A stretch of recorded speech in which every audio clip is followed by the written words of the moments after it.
Bonjour à toutes et à tous, heureuse de vous retrouver dans le rendez-vous de midi, votre émission de divertissement, votre émission de bien-être, votre émission des belles opportunités. Au menu de ce rendez-vous de midi, vous aurez 3 rubriques. Nous aurons SOS Rendez-vous de midi où un téléspectateur nous envoie sa question. Nous aurons aussi Ma Plume Ta Voix avec Osénia et son invité qui nous parle de l'éducation, en quoi c'est un outil de développement. On le saura, mais également nous irons voir la dame Maud Beauté qui propose des astuces pour ses stagiaires pour mieux s'habiller à moindre coût. Fidèles téléspectateurs, tout de suite, vous savez déjà ce qu'on fait. Ce qu'on fait, c'est de bien danser et ce sera à travers cette musique que je vous invite à suivre. Oh. Ben oui, c'était Istam, Fanico et Gis qui nous chantait Zigidi Wow et c'était du rythme Adja Piano 5G. J'espère que vous avez bien aimé cette ambiance que nous avons proposée ce midi. Sur ce plateau, nous avons Oseni Yaya qui nous est revenu après une longue...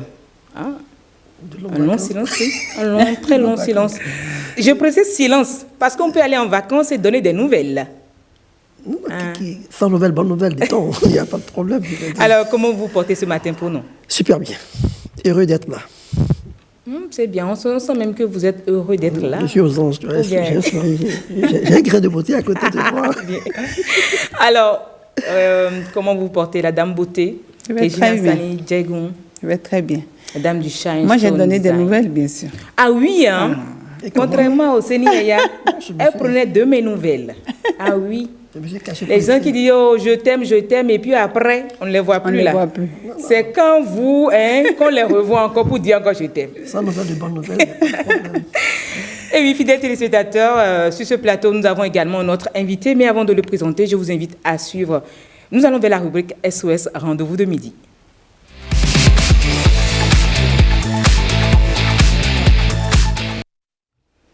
Et oui, sur ce plateau, nous avons en face de Regina et Oseni Yaya, M. Delphin Tamandao.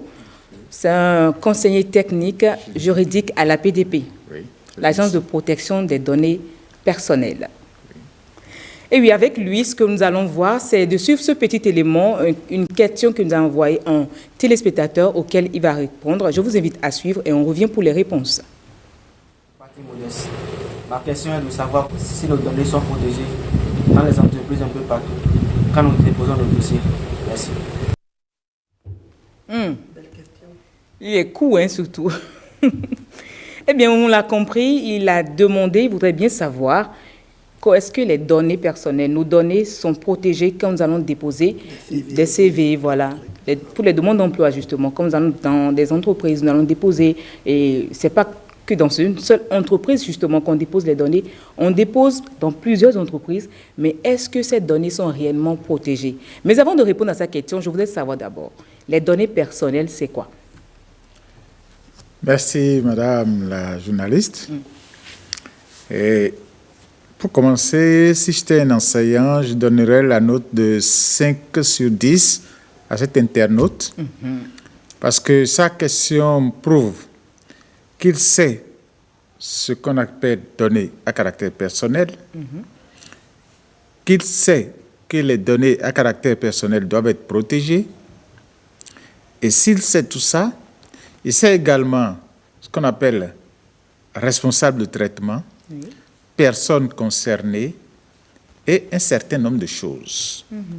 Toutes choses qu'il faut savoir lorsque nous sommes dans le domaine des données personnelles.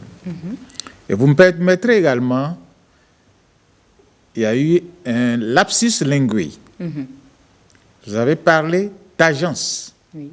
Non, c'est l'autorité de protection des données à caractère personnel ou autorité de protection des données personnelles, même en abrégé autorité. D'accord. C'est l'autorité de protection des données à caractère personnel. Ce n'est pas l'agence. C'est une structure autonome, dotée de la personnalité juridique, de l'autonomie administrative, financière et de gestion, qui est placée sous la tutelle d'aucun ministère, même pas de la présidence de la République. Alors, Cela étant, Mais tout à l'heure, vous donnez 5 sur 10 à notre téléspectateur. oui, Les données que vous avez, les grandes lignes que vous avez citées, est-ce que, en tant que citoyen béninois, on est censé connaître tout ça? voilà. C'est pourquoi je lui ai donné 5 sur 10. Vous avez parlé d'agence. Quand je parle aujourd'hui, quand j'évoque la police républicaine, tout le monde sait ce que ça fait. Nous en entendons parler. Quand je parle du ministère de la Justice, tout le monde sait ce que ça fait. On en entend parler. Oui. Mais quand nous parlons des données, de l'autorité de protection des données à caractère personnel, nous ne sommes pas nombreux à savoir cette structure-là, ce qu'elle est, son importance dans notre vie au quotidien. Et c'est celui-là l'a su et a pu poser sa question sur la protection. Ça prouve qu'il connaît l'importance des données et qu'il sait que ces données doivent être protégées. Oui. Et il s'inquiète, il veut savoir, il veut être rassuré que ces données le sont Dans effectives. les entreprises. Moi, que ces données sont protégées, En de bonnes mains. sont en de bonnes mains. Oui. C'est pourquoi, pour le féliciter, j'ai commencé à lui donner cette c'est note-là. suivi. Ah, ça c'est vrai. Merci pour la note. Je reprends son nom. Il a la moyenne déjà. Oui, maintenant ça peut venir, comme elle donne les informations. Maintenant, Voilà, il sera au il bas va- des... Voilà. Voilà. Il aura les 10 sur 10 finalement. Voilà. C'est Donc, positif. sa question, c'était de savoir, lorsque nous envoyons des demandes d'emploi, soit dépôt physique Oui. ou dépôt Numérique. en ligne, est-ce que nos données sont protégées? Protégé. Mais avant de venir à sa question, il faut qu'on puisse expliquer à ces personnes qui ne comprennent pas ce qu'est des données, ce qu'on peut appeler données personnelles. Il faut qu'on puisse leur expliquer c'est quoi, ça contient quoi et quoi. Quelles sont ces informations que l'individu a qui sont personnelles et qu'on doit protéger? Merci. Les données personnelles ou données à caractère personnel, Oui. c'est défini par le Code du numérique. Il s'agit de toute information, de quelque nature que ce soit, qui permet d'identifier directement ou indirectement une personne physique. D'accord. Je dis bien une personne physique. Directement, quand j'appelle votre nom, Oui. ça c'est direct. On sait à qui on s'adresse. Oui. Mais quand je prends un numéro IFU, Oui.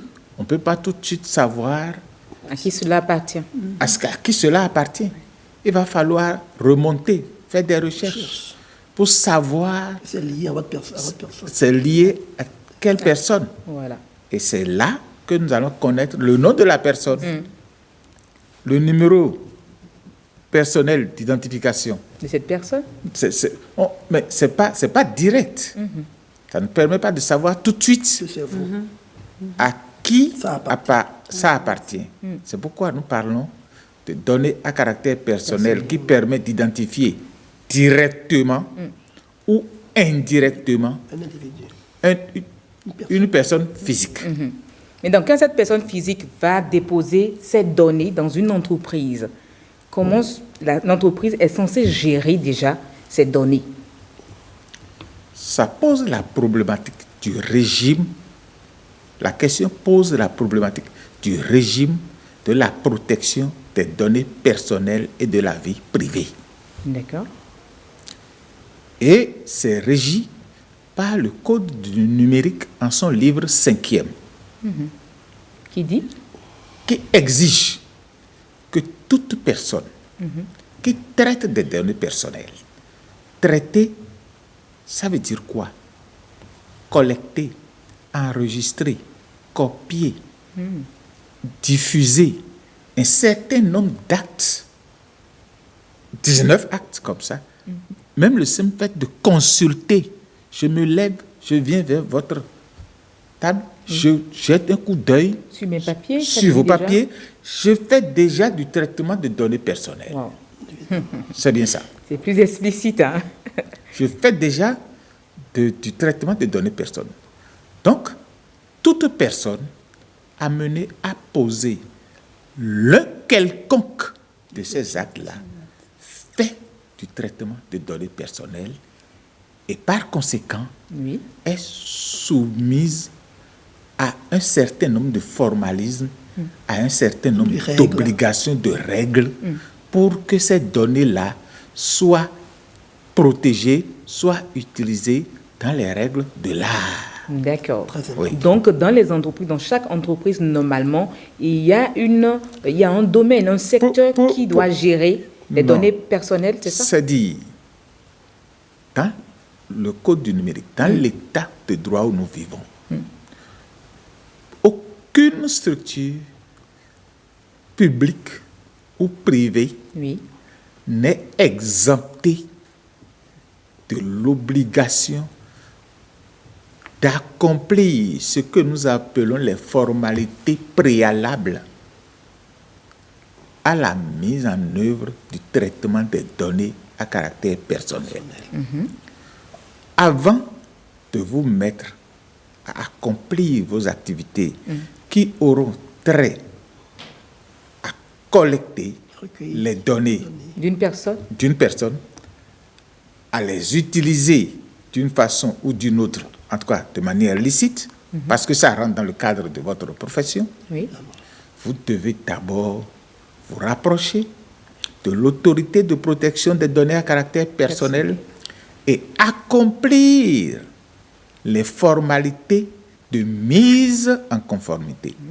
Dans l'accomplissement de ces formalités de mise en conformité, vous êtes informé de ce que nous appelons les obligations du responsable de traitement, Oui. parce que là, vous êtes responsable de traitement.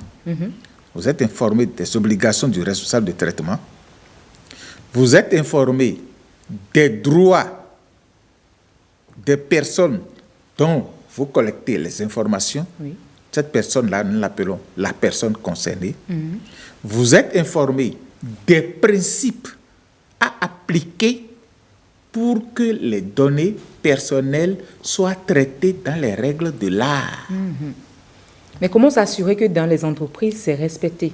Voilà. Parce qu'on ne se pose pas cette question quand on va déposer une demande d'emploi. C'est pourquoi je lui donnais la question de 5 sur 10.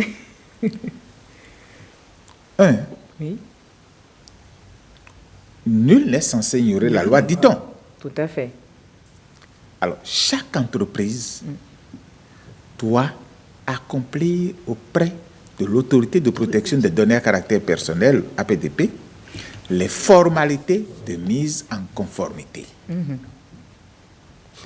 Et en accomplissant ces formalités de mise en conformité, elle doit dire ce qu'elle s'en va faire, les données qu'elle veut récolter, les données qu'elle veut récolter, Oui.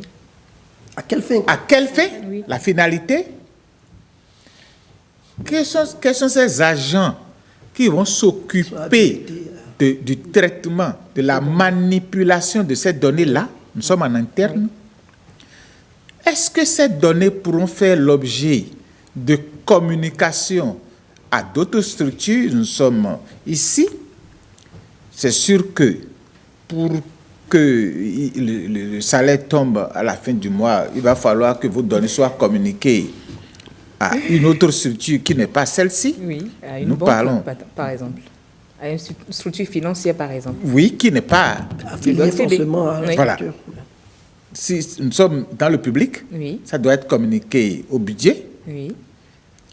Alors, si les données que nous récoltons, que nous traitons, je suppose que c'est une banque, et la filiale d'une banque ici, elle doit communiquer ces données-là à sa structure mère. Si la structure mère n'est pas au Bénin ou dans l'espace CEDEAO, Wow. Ça va encore plus loin. nous parlons alors de transfert de données. Oui. Wow.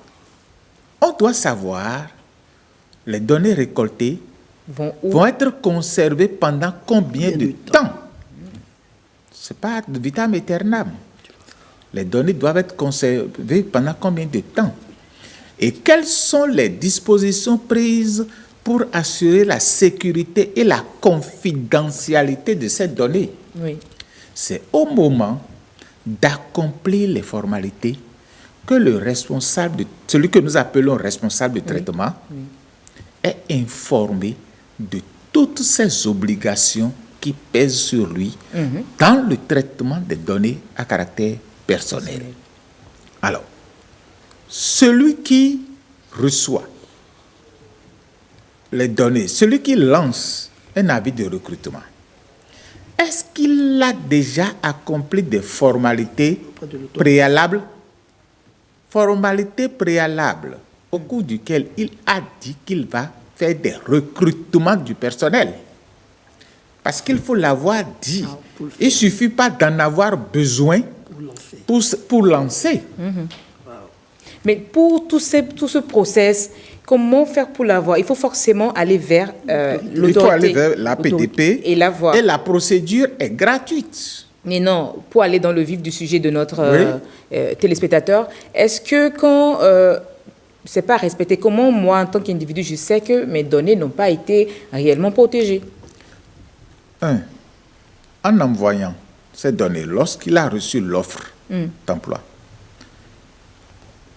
comme nous le dirons en matière de sécurité, la sécurité, c'est une coproduction. Oui. Nous devons tous nous charger d'assurer la sécurité. Ça n'appartient pas à une seule personne. Donc, lorsqu'il a reçu l'offre d'emploi, s'il s'est assuré que cette structure Dans la légalité. est en conformité avec la loi. D'accord. Donc, la solution est toute trouvée. C'est déjà de toujours savoir est-ce que la structure vers laquelle j'envoie mon dossier respecte les normes de la loi. Est-ce que c'est enregistré auprès de l'APDP et qu'elle a prévu faire des recrutements? Oui. Il faut déjà le savoir. D'accord. Dans l'autre cas, si vous n'êtes pas sûr, si ce n'est pas le cas, vous saisissez l'APDP, vous vous plaignez à l'APDP, Et puis, dites à l'APDP. Donc, vous voyez que l'autre veut donner des emplois, mais vous saisissez l'APDP et bienvenue les dégâts, c'est qui va fermer. Il doit payer les dommages. Et quand vous envoyez vos données un peu partout, qu'est-ce qu'on peut en faire? Qu'est-ce que je peux en faire? On ne connaît pas la finalité, c'est vrai. Ce que vous envisagez, les dégâts peuvent être plus monstrueux que le bénéfice que vous voulez en tirer. Oui. Ce n'est pas parce que vous avez envoyé que tout de suite vous êtes recruté. Oui. Oui. Merci beaucoup, Monsieur Tamada. On sait que le temps est fini déjà. Merci. Je suis sûre que notre téléspectateur, Modeste, je crois, Rompati, qu'on remercie, a eu sa réponse. Il faut s'assurer que l'entreprise dans laquelle vous allez déposer vos dossiers est enregistrée auprès de l'APDP, a rempli aussi les formalités. Dans le cas contraire, c'est à vos risques et périls si vous déposez votre dossier parce qu'après, vous aurez vos yeux pour pleurer. C'est bien cela. Merci.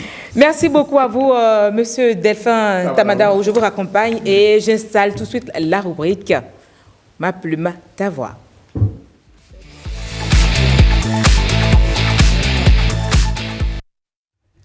Et oui, c'est vrai, un delphin qui cache un autre delphin est au plateau. Lui, il est auteur et il nous parle aujourd'hui de son ouvrage « L'éducation, mon arme de développement ».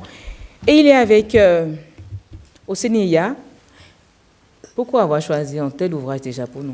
Il n'est pas possible de révéler le bénéfice si l'éducation n'est pas de mise. Donc l'éducation est la base de tout développement durable. Et comme je le disais tantôt, un delphin cache un autre. Oui. Tout à l'heure, on a parlé de protection de données personnelles, mais il faut être éduqué en la matière parce que c'est chargé de faire le juriste, l'éminent juriste, avec ses explications assez pointues, M. Tamadago Delphin. On est restés tous bouche bée sur le plateau parce qu'on ne voulait même pas en finir. Il y avait de la qualité de connaissance, il y avait beaucoup de savoir à transmettre.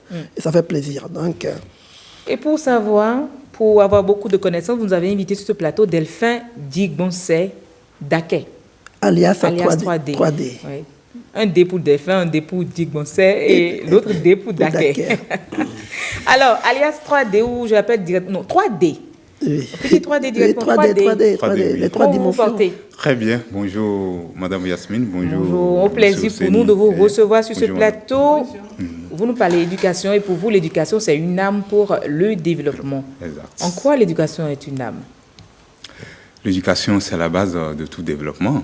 Je crois bien que, et si je veux commencer par l'économiste français Jean Baudin, qui disait qu'il n'y a de richesse que d'hommes, et que l'un des hommes politiques éminents a écrit un ouvrage intitulé « Il n'y a de richesse que d'hommes ». Je veux parler de maître président Adrien Mbouidi. Voilà. Et donc, ça dit que l'homme est au centre du développement. Mais quel homme? Quel homme? C'est l'homme qui est formé, qui on a développé ses facultés physiques, intellectuelles et morales lui permettant d'affronter sa vie personnelle et sociale. Évidemment. Donc, en un seul mot, c'est l'homme éduqué. Une éducation de qualité qui lui permet quand même d'affranchir tous ses besoins dont il dispose, dont il pourra véritablement contribuer non seulement à son propre développement, mais au développement de la société. Et de sa nation. Et de sa nation. Moi, j'ai eu le privilège d'être le maître de cérémonie du lancement de cet ouvrage. C'était le 24 Août passé. à Bénin Excellence de Godomé. Je peux vous dire qu'on a beaucoup appris. Et puis, moi, je ne peux pas parler sans pas d'abord dire merci au préfacier, le doyen, professeur Albert Roloncourt, qui nous a passé au peigne fait les 17 ODD de manière magistrale. Il a fait de l'andragogie, il a fait de la pédagogie en 5 secs. C'est-à-dire, en quelques secondes, il a montré que l'éducation est transversale. Et là, tout ce que nous faisons, en tant que journaliste, si vous n'êtes pas éduqué, vous ne serez pas présentatrice ou brillante. Madame Régina, si elle n'est pas bien éduquée, ne pourra pas transmettre tout le savoir qu'elle fait sur ce plateau-là. Donc, sans éducation, il n'y a pas de révélation, il n'y a pas de progrès possible, il n'y a pas d'évolution possible. Et dans cet ouvrage, on lit tout ça? On voit les étapes de l'éducation, encore et encore. Le développement. Oui, oui. Il nous alerte au l'air de ce savoir, de cette connaissance-là. Et puis quand on parlait d'éducation, l'éducation est dans tous les domaines. Il y a l'éducation militaire, il y a l'éducation financière et entrepreneuriale. Dans tous les domaines, il y a éducation. Hein, d'où l'importance de cet ouvrage qui a été présenté par le chroniqueur Tanguy Agoyi. Et quand on ouvre les pages du livre, on voit également qu'il y a les 17 ODD qui sont dedans. Bien sûr, bien sûr. Oui, exactement. Les 17 ODD, parce que c'est vrai, l'éducation 4, et l'ODD 4 est destiné à l'éducation de qualité.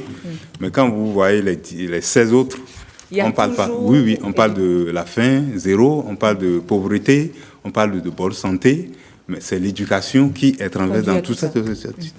Quand vous parlez de l'égalité entre les gens, tout ça, quand vous n'êtes pas éduqué, aujourd'hui, l'éducation permet aux filles, aux femmes de connaître leurs droits en santé, de savoir comment s'orienter pour pouvoir réclamer effectivement ce qui leur est dû. Quand vous parlez de la paix, l'éducation à la paix, évidemment. Tout ça là est là. Vous parlez de l'assainissement, l'éducation à l'environnement. Donc, l'éducation transversale pour tous les 17 objectifs de développement durable. Je lis à la page 30, il est écrit « L'éducation, clé du développement. Le taux d'alphabétisation d'un pays est directement lié à sa richesse. » Est-ce à dire que si tout le monde est éduqué, le pays sera mieux développé? Exactement. On dit de l'éducation de son peuple dépend le destin de son pays. Oui, mais on sait déjà que c'est vrai qu'on opte pour tout le monde soit éduqué. Oui. Mais on n'est pas, c'est pas évident comment arriver déjà à ce que tout le monde soit éduqué. Oui, c'est ça. C'est pourquoi il faut aider aussi les gouvernants. Aujourd'hui, vous voyez que les gouvernements se préoccupent de la croissance démographique. Oui. Voilà. Donc, il faut quand même qu'on limite, qu'on essaie de voir dans la mesure du possible, quand les femmes sont éduquées, quand les femmes et les filles sont éduquées, elles savent que elles vont éduquer leurs enfants, prendre soin de leur santé, de leur alimentation, et donc elles vont agir. Vous allez voir que le taux de croissance démocratique va aussi également baisser. Donc là c'est le mieux, c'est d'expliquer que l'éducation, c'est pas que aller à l'école. L'éducation, c'est ce que transmet déjà la mère à son enfant. Exactement. Ce que les parents nous transmettent, c'est déjà ça la base de l'éducation. Le fait de connaître déjà sa culture, c'est déjà également de l'éducation. Et ainsi, on aide au développement de son pays. Oui. L'éducation, c'est pas l'école seule, l'instruction seule. L'éducation, c'est D'abord, ça concerne la famille, ça concerne les lieux d'apprentissage, les lieux de culte, tout autre lieu où on peut transmettre le savoir, c'est l'éducation. Et on ne doit pas occulter tout ça là, et tout le monde doit participer. Si on parle de l'éducation, ça concerne tout le monde. Voilà. Merci beaucoup, Monsieur Delphin Digbonsé Daké, alias 3D, notre auteur du jour. Je m'en voudrais de ne pas rajouter que Monsieur Daké est de nationalité béninoise. Il est spécialiste en gestion des organisations et projets, entrepreneur social et très engagé dans la vie associative. Il est le président de la fondation, le président fondateur de l'ONG Perspective pour une vie nouvelle et prospère, membre de plusieurs réseaux d'organisations. Il fait partie du réseau ouest-africain pour l'édification de la paix au Bénin, WANEP Bénin, et de la Fédération béninoise des associations et clubs UNESCO. Il a été distingué jeune ambassadeur de paix par la Fédération pour la paix universelle, prix du meilleur volontaire pour le mouvement d'action des jeunes du Bénin, finaliste du concours Jeunes essayistes d'Afrique de l'Ouest, volontaire actif au sein de l'Association béninoise pour la promotion de la famille ABPF. Delphin Daké est auteur de l'ouvrage. C'est d'ailleurs son premier livre, intitulé « Défis de développement du Bénin, analyse et réflexion ». Malheureusement, le temps est fini. Ça a été préfacé par qui? Le professeur Nora Gassi, Feu. Feu, père à son âme. J'aurais bien lui poser une question, mais là, le temps est parti une autre fois, parce que vous n'avez pas permis que je pose la question. Il reviendra. Voilà, il reviendra, c'est ce qu'il faut. Merci. Alors, de l'éducation, nous allons parler actuellement maintenant de l'éducation en mode. Ça sera avec Mode Beauté.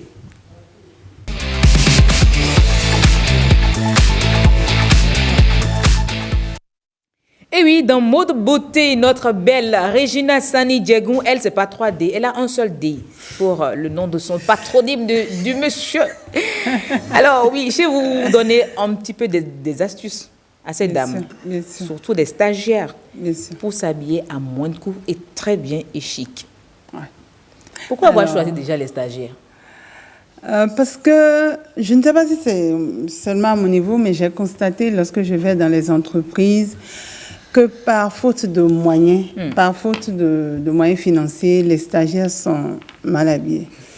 Donc, je vais leur donner des astuces qui les astuces leur permettront de s'habiller malgré les moyens limités qu'elles ont. Voilà, surtout les filles. Aujourd'hui, je m'adresse d'abord aux femmes. Peut-être qu'une autre fois, on va s'adresser aux hommes. Voilà. Aujourd'hui, on a remarqué que partout, un peu partout sur le territoire, je dis même le territoire, pas seulement à Cotonou, il y a la prolifération de tout à 1000 francs. Oui. Donc, avec un budget de 5 000, 3 000 même, une stagiaire peut bien s'habiller. Oui. Voilà.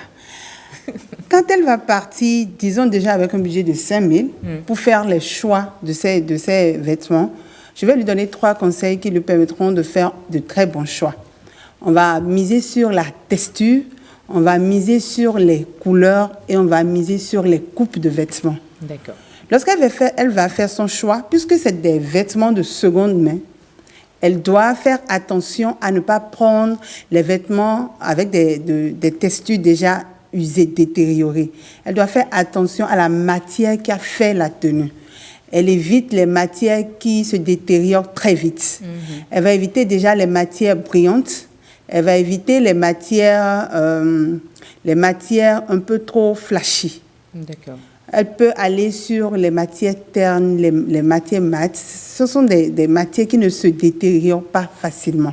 Donc, elle va faire très attention à ça. Après, elle fait attention à la coupe de la tenue. Je parle de coupe de tenue parce qu'il y a des tenues intemporelles, il y a des tenues intemporelles et il y a des tenues qui viennent basiques. Voilà. Donc, qui sont, par exemple, cet ensemble, ça c'est juste un exemple, c'est une tenue basique. C'est une tenue basique. Et voilà, elle peut aller sur des tenues basiques pour ne pas avoir chaque saison à changer de tenue parce qu'elle n'a pas assez de moyens. Voilà. Maintenant, la troisième chose qu'il faut éviter, c'est les couleurs. Il ne faut pas aller sur les couleurs trop flashy. Il ne faut pas aller prendre du rouge, comme moi, par exemple, du bleu. Même si c'est ta colorimétrice, je dis toujours que pour oser les couleurs, il faut savoir quelle couleur te valorise et quelle couleur ne te valorise pas. Même si tu connais la couleur qui te valorise, pour aller faire, quand tu n'as pas les moyens pour prendre des tenues, ne va pas prendre de couleurs. Pas trop de couleurs flashy. Pourquoi? Va sur les couleurs basiques, je vais expliquer. Va sur les couleurs basiques, le noir, le bleu nuit, couleur camel. Les couleurs sont ternes. Pourquoi? Parce que, en fait, si tu as une petite robe noire, par exemple, tu peux porter 3 fois dans la même semaine. Pourquoi? Tu changes le blazer. Tu mets un blazer rose, un blazer bleu, un blazer blanc, un blazer noir. Tu peux changer les blazers sur ta robe noire. Mais si tu vas me prendre une robe rouge et que tu ne sais pas comment matcher les couleurs, tu ne pourras pas mettre ça plusieurs fois. Voilà, tu n'as pas assez de tenue, ne va pas prendre trop de couleurs. Va dans des couleurs qui te permettent de porter ça plusieurs fois. Tu prends un pantalon noir, tu peux changer les couleurs de chemise dessus. Oui. Alors que si tu vas me prendre un pantalon jaune ou rouge, tu seras limité par ce que tu mets en haut, alors que tu n'as pas beaucoup de moyens. Donc quand tu n'as pas de moyens, regarde la couleur, robe, pantalon, et jupe aussi, prends les coupes qu'on retrouve facilement dans toutes les saisons.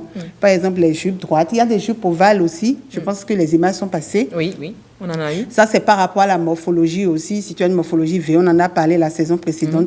Une morphologie V, tu peux aller sur une jupe ovale comme ça. Voilà.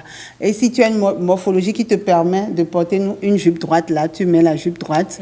Mais tu ne vas pas dans les modèles, les fashions, les tendances et tout ça. Parce que c'est des saisons qui vont passer. Si tu as l'argent, oui, si tu as les moyens. Elle a fait tout ce qu'elle veut. Oui, tu peux faire tout ce que tu veux. Mais c'est pour celles qui... n'ont pas les moyens, mais qui veulent être élégantes. Parce que des fois, elles ont les moyens, mais elles ne savent pas quoi choisir pour aller encore au stage. Elles vont porter des tenues qui, en réalité, c'est des tenues pour aller dîner, pour aller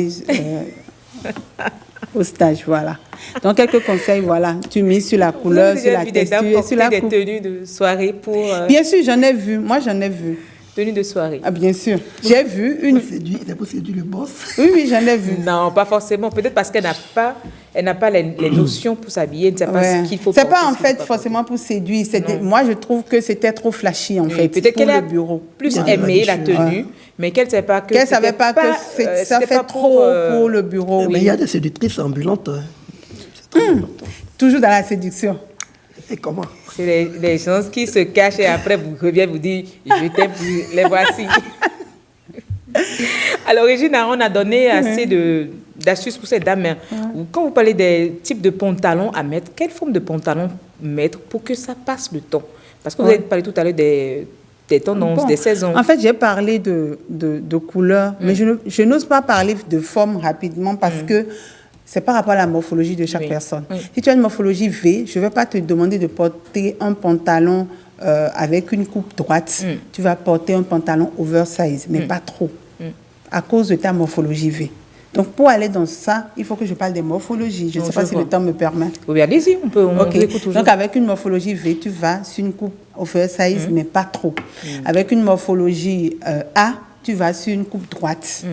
Parce que là, ça te permet de ne pas trop mettre de volume au niveau déjà de tes hanches, alors que tu en as déjà trop. Voilà. Morphologie INS, elle peut se permettre, comme je l'ai toujours dit, de tout porter. Oversize, droite, elle est toujours dedans. Voilà. Morphologie H, elle, c'est la coupe droite aussi, pas oversize. Voilà. Et pour les jupes crayon? Les jupes crayon, ouais. Pas morphologie V, pas du tout. Du tout pas. Maintenant, les autres morphologies, oui. Ce que je peux dire, c'est que, en fait, ce n'est pas un fashion, il ne faut pas qu'elle porte ça. Mais étant donné qu'elle a un peu de volume au niveau de la hanche, elle peut aller sur un haut qui camoufle un peu parce qu'on a dit entreprise, on a dit société. Il ne faut pas aller agresser un peu. Pour que Océanie passe par là. Exactement. Si tu as des collègues comme Océanie et que tu portes un crayon et que tu ne camoufles pas un peu, ils voient tout. Et je ne sais même pas s'il pourra travailler. C'est important, il faut se nourrir les yeux parce que les yeux aussi ont besoin de manger. Donc, il n'y a pas de problème. Mais là, tout à l'heure, vous avez parlé des blazers qu'il faut mettre sur des robes. Maintenant, que la personne ne veut pas mettre une robe, que la personne a une jupe, un petit haut et son blazer. Comment agencer également pour avoir les couleurs qu'il faut. C'est pour ça que j'ai parlé de basique. Il ne faut pas aller sur trop de couleurs parce que tu peux faire un fashion, il ne faut pas si tu ne sais pas mélanger les couleurs. Quand tu prends un basique, les couleurs noires, bleu nuit, et tu as un haut, tu peux avoir seulement 2 hauts en plus, un blanc et un noir. Ce que tu mets en bas, le bustier en fait. Les alternes. Oui. Un haut blanc, un bustier blanc, un bustier noir. Et tu les alternes. Tu n'as pas besoin, parce que tu veux mettre plein la vue aux gens, aller dans des coups foirés. Qu'est-ce que j'ai dit? Aller dans des coups foirés. Elle a voulu défier. Ah, ça a été déjà dit. Non, en fait, lui, c'est ce qu'il disait. Il ne faut pas aller. Non, c'est vrai. Les gens Non. avec. Pas faire ça, aller faire des coups foirés juste pour pouvoir être chic et joli, alors qu'avec tes moyens, tu peux. Je dis, à Cotonou actuellement. Sobre, Tu discrète. peux. Franchement. Quand on dit tout tu à peux. mi-front, la personne peut prendre, par exemple, je dis un truc au hasard, 2 petites tenues, petites robes Ouais, petite noires, robe, oui, 2 noire. petites robes en blanc. Oui, Et avec des après, coupes différentes, oui. Oui, et après un blazer d'une Oui. seule couleur, ça fait 5 000 déjà. Ouais. Et Je là, dis, vous alternez en fait. Oui, avec 10 000, tu as déjà fait un mois avec tenue. À Cotonou actuellement, à moins que tu ne saches Encore pas que c'est t'habiller en fait. il y a les détails. Vous nous avez déjà donné les notions sur les détails. Et elle peut prendre par exemple. Oui, elle peut casser- porter la même robe noire avec une ceinture. Et ça donne autre chose. Et ça donne autre chose. Qu'elles écoutent Le bien, avec lendemain, elle porte la même tout le robe. mois. J'espère avec une vraiment veste. qu'elles ont leur cahier. Avec une veste, et ça passe encore. Oui. Le troisième jour, non, franchement, ça pas peut passer. compliqué, c'est pas compliqué. Le Le troisième troisième jour jour, de porter sans la ceinture, et sans le blazer, mais mettre maintenant, un si collier. tu n'as pas envie de porter troisième jour parce que ça sera sale, tu laves ça et tu prends le pantalon alors là. Ouais. Mais le pantalon noir, toujours bleu nuit, et tu mets une chemise blanche. Tranquille. Le lendemain, tu mets le même pantalon avec une chemise bleu Nickel. ciel ou rose. Et le cinquième jour, tu reviens avec ta petite robe noire que tu avais portée. J'achète. Encore que le cinquième jouet peut décider de porter du pain. Simplement. J'achète. aussi. Donc, je me dis, avec 10 000, si tu sais comment t'habiller, Tu vas et tu bien vas acheter t'habiller. tout à 1000 francs, Classe à petit prix. c'est bon. Bon, les stagiaires, la leçon est donnée. Océanie, vous avez quelque chose à demander? Elles ont entendu, hein. Non, tu On n'a sais, pas besoin de faire de beaux yeux au patron. On n'a éducation, pas besoin pour on est avoir- passé non. de l'éducation de manière générale à l'éducation vestimentaire. Oui. Même le Et pauvre, il y a un lien, en fait. même le pauvre, oui, c'est ça. Il y a un Non, lien, tout est oui. lié. Même le pauvre fait faire sa politique de ses moyens. Exactement. C'est ce que nous Oui. apprend notre chroniqueuse, Madame Mode Régina. d'aujourd'hui. Mode d'aujourd'hui. Franchement, C'est on fait la politique de ses moyens. petit, Toujours, hein, c'est- sobre, c'est l'idéal. clean, C'est l'idéal. bien habillé, bien les laver. Oui, Voilà. bien repasser. Éviter les bling-bling. Tout ce qui brille, ça se détériore très vite. On l'a déjà dit. Oui, simplement, ça c'est dégueulasse. Vous avez aussi misé sur les choix du tissu. Oui, c'est de ça il parlait quand il parlait de bling. J'ai refusé les matières brillantes. Ça, c'est dégueulasse. C'est pas pour aller en boîte. C'est pas C'est pour aller en boîte. C'est pour aller seulement Et travailler. puis, les gens qui se permettent de porter ça, c'est les gens qui ont beaucoup de tenues dans leur Océanie. garde-robe. Vous avez quel problème avec les boîtes? Non, parce que quand le porteur va commencer à vous harceler après, vous allez dire que non, vous allez rester très timide dans votre coin, vous n'avez rien fait, mais vous l'avez aguiché. Oui, Ce que avec les yeux- vos... avec- ce que les avec yeux votre- voient, Ah ce que oui, les yeux voient, parce que voilà, on a toujours dit ici que le style vestimentaire parle. Voilà, c'est un langage. Mais normalement, on est libre de porter ce qu'on veut. L'important, c'est de ne pas agresser les autres. Mais ça dépend de l'information que tu veux transmettre. Tu veux faire croire aux gens que tu es de messe légère ou tu veux faire croire que tu veux faire comprendre, pas croire, que tu viens d'une famille respectable. En tout cas, on elle a aura tout tchénoé. dit sur ce plateau pour les dames. Habillez-vous simplement, très simplement. On dit les couleurs basiques, le blanc, le noir, et misez sur les robes, misez sur les jupes, selon votre morphologie. Et vous aurez tout gagné, vous serez très Avec belle et vos chic. moyens. Oui, toujours avec ses moyens. Nous avons également parlé d'éducation, l'importance de l'éducation dans le développement. On nous a dit, il faut savoir forcément, il faut connaître la loi. Quand vous connaissez les lois, vous savez ce qu'il faut faire, ce qu'il ne faut pas faire. Vous avez entendu M. Tamada Odi, quand vous voulez déposer vos dossiers dans une entreprise, rassurez-vous que cette entreprise est enregistrée, a fait les démarches auprès de l'APDP, l'autorité de la protection des données à caractère personnel. Je suis arrivée. Et oui, c'est tout ce dont on a passé sur ce plateau. On vous dit à très bientôt. Bon appétit si vous êtes toujours à table. Portez-vous bien. Bye bye. Merci.